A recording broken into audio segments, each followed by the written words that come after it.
Right, everyone, job done for Celtic this afternoon. It wasn't easy, but 4 goals in 14 second half minutes have us into the semi-final of the League Cup, where we will play Stevie.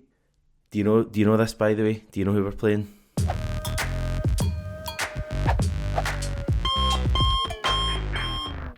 My mate Andy just messaged me, said we got Motherwell.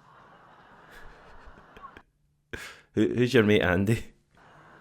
Andy Monty, he's a really good guy, big fan of him. But is he wound me up here, aye? So we didn't get Motherwell. Who did we get? Who do you think? We get Rangers. We got Aberdeen. Right, okay. Well, now I know. Thanks, Hamish. Yeah, Celtic versus Aberdeen, Motherwell versus Rangers in the other semi-final. We can maybe discuss that a little bit later on. Interesting game, Stevie. How were your nerves throughout it? Nerve-wise, all right until about. Generally, I would say I wasn't losing the plot because I always felt the subs would make the difference today, and they did. I think we were talking about. I was quite a strong advocate of getting the team.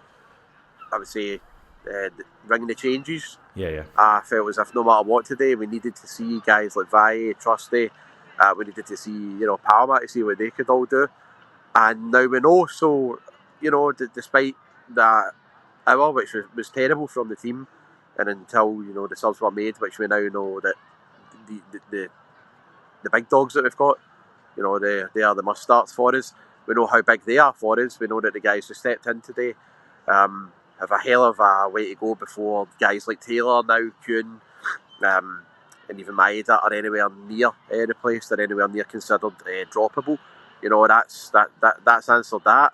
So yeah, I think it was beneficial, and I think we'll learn more after that today than what we would by maybe beating Falkirk 3 or 4-0 if we started the likes of Engels, Maeda, Furuhashi and Kuhn. So I was pleased with the response for the team today.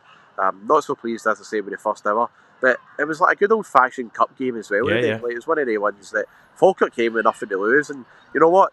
Out of all the teams that we've played in this season domestically, Falkirk has been the best side to come to Celtic Park.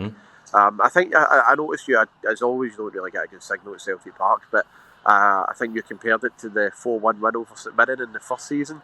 Spot on with that, because it took us about an hour to get going in that game, and then we sort of blitzed St Mirren. I think it was like 4 goals maybe in 15 minutes or so. Similar. That game. So yeah, similar. So in terms of the nerves, I was always fairly confident that we would get a result. Performance could have been a lot better, but I think when the reaction from the team in that last sort of 20 minutes or so was excellent, and job done, I guess. But I have to say, a lot of credit to Falkirk as well. Thought they played really good football. They brought an amazing sort of fan base with them as well. Like, really packed out that corner, Hamish. And it was an enjoyable afternoon, because we've been to one of these games where it's a bit of a slogfest. It's just so routine, but for that good hour or so, it looked as if we were in a lot of danger of getting out of that cup. Yeah, we certainly were. I think we were behind until about the last 20 minutes, weren't we? So, it was. It's all ended very well. I think you would look at that as being a pretty good afternoon overall. We've found out things about certain players, but most importantly, we're through to the next round. And you could tell from some of the reaction I was seeing from various people we know in group chats and forums and all of that, if we'd have gone out today, it would have been a bit of a disaster, despite how good the last few weeks and months have been. So maybe just a wee reminder to some players that you have to be on it every single week at Celtic, regardless of if you're going through a really good run of form. One bad game and things can come crashing down. It did remind me a lot of that St Mirren game from the Invincible season. Even just look at the times of the goals and the fact that St Mirren at that stage, I think, we're top of the Championship. Falkirk are top of the Championship. And I think you're right, Falkirk came in, it was really interesting for me watching it, because they came with confidence. You could tell they're a team who've won, I think, their last 6 matches, including beating Hearts, although I guess everyone's doing that at the moment. But you could tell by watching them that they were really confident, and I thought they played some really good stuff. So I just want to mention that I actually think the scoreline's a bit harsh on them in the end. I don't think they deserved a 5-2 defeat, but I guess that's a real compliment to us just for how ruthless we were. 8 changes, Stevie. Only Schmeichel, McGregor and Hatate survived from the Bratislava game. Was that? I mean, I guess it worked out fine. Was that too many changes from Rodgers? Did we get away with one today? I think when I was looking at it today, you can't really judge guys like Vi and Trusty. You can't really judge them on performances like that today. You'll have people watching that saying right away, "Oh, Duds, no, never again. Taylor can't be dropped," and Scales, CCV have to be starting every week. But that's just not realistic. So I would say guys like Vi would have maybe benefited from Scales next to him, be a bit more assured than Trusty. I think you can certainly see there, like Trusty and Vi hadn't built up anywhere near a relationship, and also Scales is a lot more dependable than now. If Scales is maybe in there, Vi is a wee bit more confident too. So you can tell that this was two players sort of playing alongside each other, not build up a relationship, and as a result, the performances in the back line, certainly the defence, stuttered because of that. I think Stephen Welsh in particular is a player now that no matter what, at any time he's drafted in, he just looks, especially in these cup games. We'll go back to Livingston at home last season, the 4-2 game. It looked very, very shaky. It was the same Trophy again Day today. was poor, wasn't it? Remember he played Trophy Day against It was, yeah. And no matter what, I'm sure we might come on to it. When I saw Lewis Palmer in the lineup, I was like, I guess, I don't want to see the single players out in that first hour, because as a team collectively, Hamish, thought we were fairly poor, and that was all down to us as a unit, but I was really, really wound up with Palmer. Anytime we got the ball fell, that's when the moves broke down. That's when we just lost all our momentum. Was going through that left hand side. Vi and Palmer were just appalling, to be honest with you. But I think on paper, when you look at all those changes, we should have been confident in Celtic, obviously doing a job out there, being professional. But the reality is, when you've got players alongside each other who haven't played and there's no chemistry, there's no cohesion. You saw that today, and you're going to have to maybe get them alongside more dependable players to build up their confidence a wee bit more, I would say, Hamish. But certainly when I looked at that midfield of Hatate, Bernardo and McGregor, I think they should have been able to be quite solid and control that game. And again, credit to Falkirk that they never got going there, because in that first half, they were way off it. That's again down to I don't know if it was a wee bit of a Euro hangover, don't want to use the cliche there. I certainly could maybe say that could come into it, but I think a lot of that was down to the way that McGlynn set Falkirk up. Their tactics generally in that first hour were pretty solid. I know John of this parish was mentioning that he thinks the way Falkirk played today is kind of the blueprint for us in Europe going forward for the really tough games we have. Dortmund, for example, and I think that he makes a good point there. I thought Falkirk were great, as I said. In terms of Celtic, for me it was quite simple, Stevie. I just thought we had, I think we had 6 players today that were playing their first games of the season for Celtic, their first starts of the season for Celtic. So Ralston, Welsh, Trusty, Vi, Ida, and Palmer, I think. Is that 7? I'm not sure. But I felt that was an issue, and those were kind of some of the guys that just generally struggled when you looked at it. I didn't think there was really any of them that came out with much credit, if I'm totally honest. Trusty I thought was okay, maybe a little bit exposed a couple of times, but it's his first game of the season. Vi, I'll be honest, I was a little bit disappointed today, but it's his first game. There's hopefully a lot more to come from him. The point I would make, we'll come on to Nicholas Kuhn very, very shortly, because I want to talk about him because I think he's amazing. But I think there's an interesting kind of reminder there when you see how well Kuhn is doing now. Remember Kuhn's first few games for the club? I remember I think his first start was away to Hibs, that nighttime game when he just scored the double, and he was anonymous. I and a lot of other people were very concerned at that stage. And you look at Nicholas Kuhn now, I think the guy is such a talent. So that's a reminder for us right there, not to judge guys like Trusty and Vi. So prepared to look at them and say, good, they got minutes under their belt. I'm sure we'll see more from them. I think the other ones that we look at, if I'm honest, Stephen Welsh, I've got a little bit of sympathy because he doesn't play often, and then he comes into a game and he's maybe not played for 6 weeks, and that must be difficult. But yeah, he's certainly not at the level of Scales.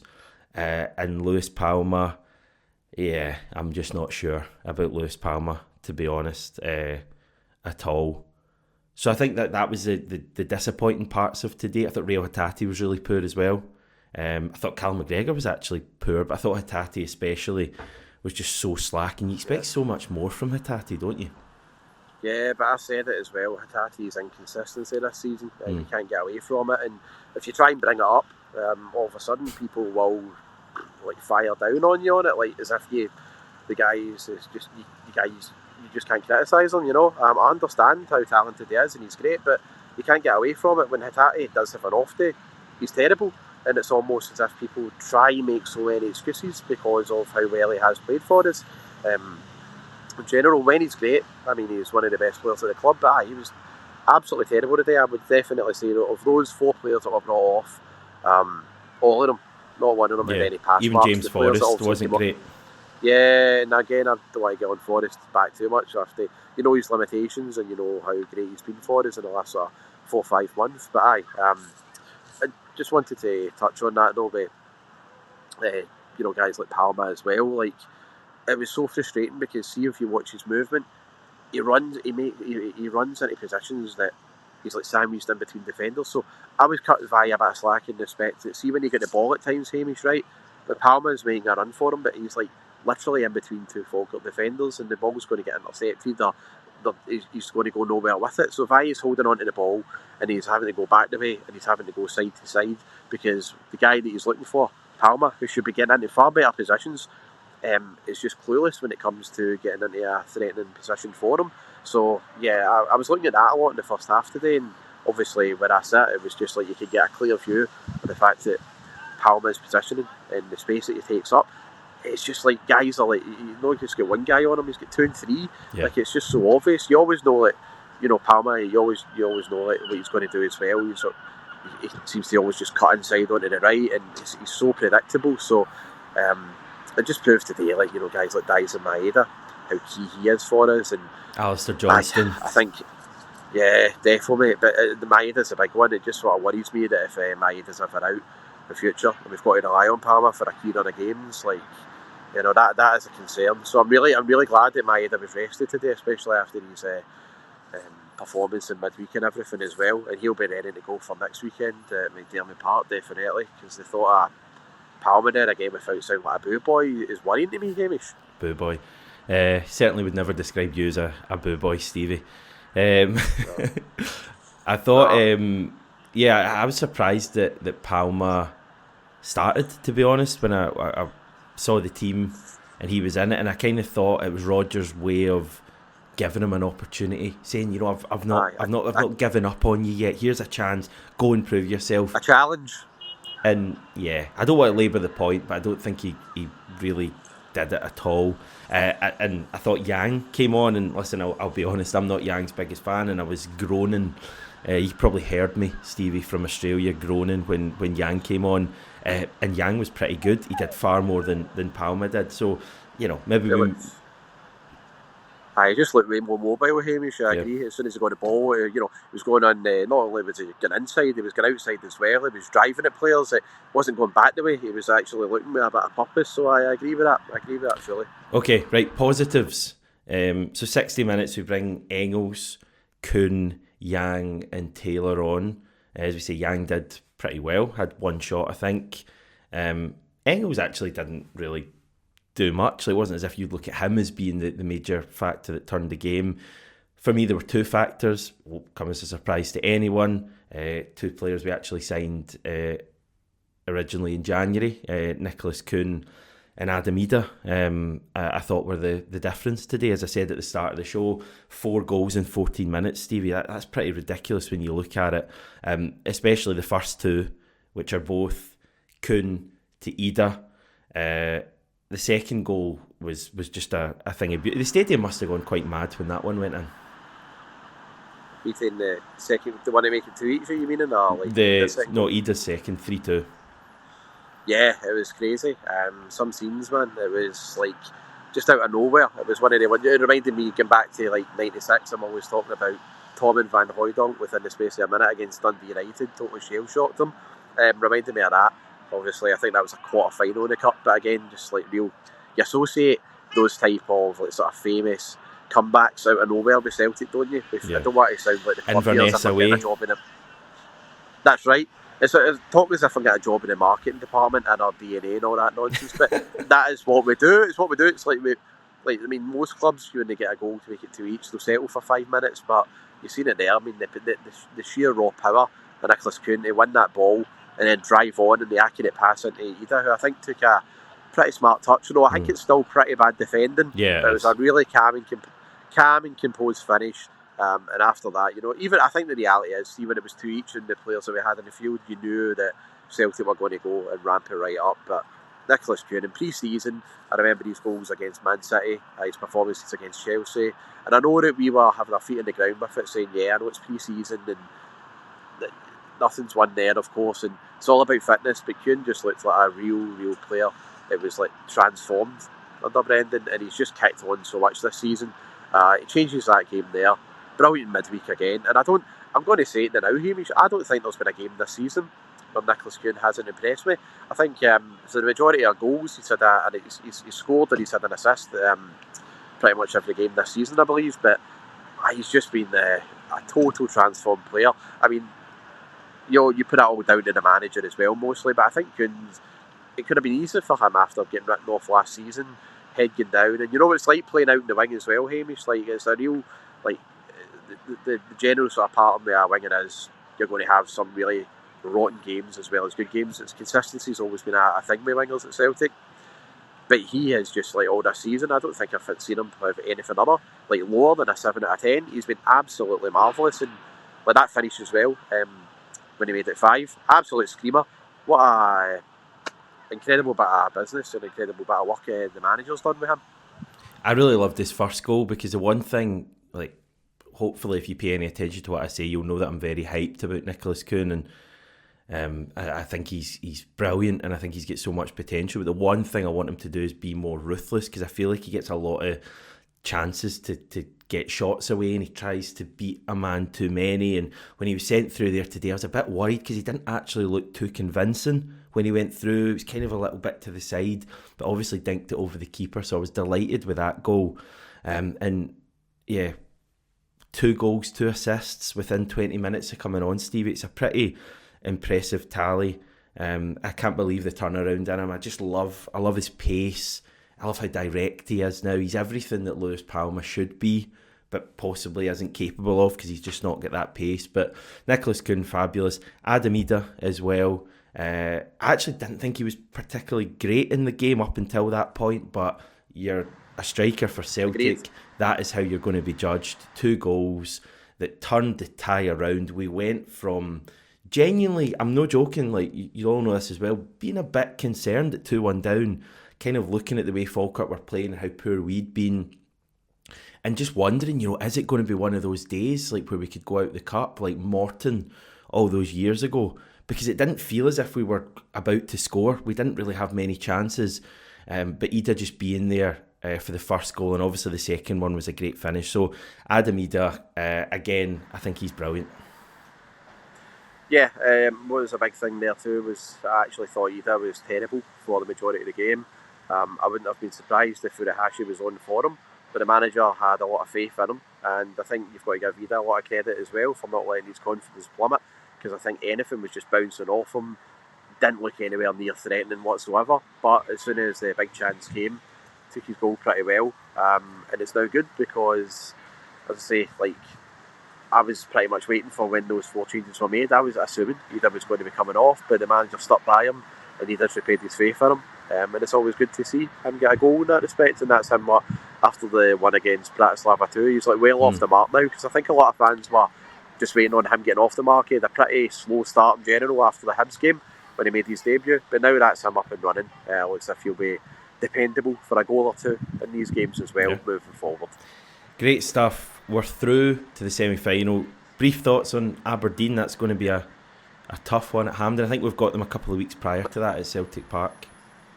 Yeah, it's going to be certainly on the form, like both sides have shown this season. Like 2 form teams in the country. I think it's going to be a really good game. Aberdeen at Hampden as well. Remember the 3-each game last season. And in general, anytime Aberdeen have got to Hampden, when you think about it, like they really gave Rangers a tough game, and they've been there quite a lot. Their fans are used to it now.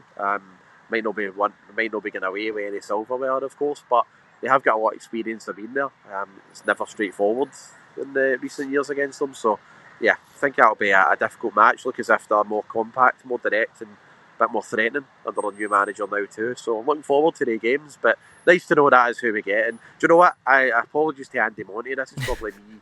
Because I get so many messages. You don't get messages at Celtic Park, but when you're walking out, I was just having a glance, and it's probably me even an idiot, Hamish, and that very well could be that he's relayed the right information to me, and I've just not read it properly. But can I also say, because you will get pulled up in the comments here, and I just want to make sure you don't. Do you know how you were saying St Mirren were top of the Championship when we played them under Brendan, the Invincible season? They were actually near the bottom. Remember, they were nearly getting relegated, but under Jack Ross, and they were down near the bottom. They just survived relegation that season, 16-17. Did they? And then they came up. So it was the next season they got promoted? The season after it, they got promoted, yeah, I believe, yeah. So there you are, in case Andy tries to say that you're not a Scottish football knowledge base, there you go. I expect better from you, but so do even more people in the comments. Well, thank you. They've probably already commented away. They've been that enraged at me getting something wrong, because it definitely never happens. No, it never does it? Yeah. Right, Stevie, where are you, by the way? You in a garden of some sort? No, I'm not in a garden. No, I'm in Emirates Little Trick. No, it's the wrong way. I can't. You see it? Celtic Park there. Do you see now? There you go. Look. Oh, amazing. Looks like a lovely day. Yeah, confirmation. Actually, I'm at the game, and I'm not just like in some AI background here, a big deep fake or anything. But yeah, I'm here, and really nice to join you as always. Yeah, I really appreciate it, Stevie. Thanks so much for coming on for a chat. We'll catch up with no worries. Very soon. Everyone, I'll do a deeper dive into the game as normal tomorrow. Let us know what you thought of the match, and I'll go through the comments on that video. Thanks for watching. We'll chat to you soon.